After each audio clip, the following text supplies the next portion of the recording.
যে শেখ হাসিনাকে আমি ধন্যবাদ দিব এই জন্যে, এবং আমার অন্তর থেকে ধন্যবাদ দিচ্ছি যে শেখ হাসিনা সবার আগে সবার আগে সবার আগে অধ্যাপক ইউনূসকে চিনেছেন।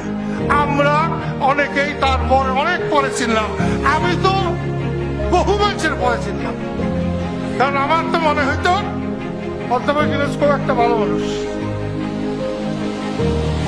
আজকে এই মসজিদের কাছে দাঁড়িয়ে বলি, ইউনূস সাহেব আপনি বিদ্বান মানুষের, যোগ্য মানুষের, ভালো মানুষের পরিচয় দিতে পারেন নাই। শেখ হাসিনা বলতো আপনাকে সুৎখোর, আমি ভাবতাম যে অন্যায় করছে, আজকে বলছি যে উনি ঠিক বলেছেন। দেশের পাবলিক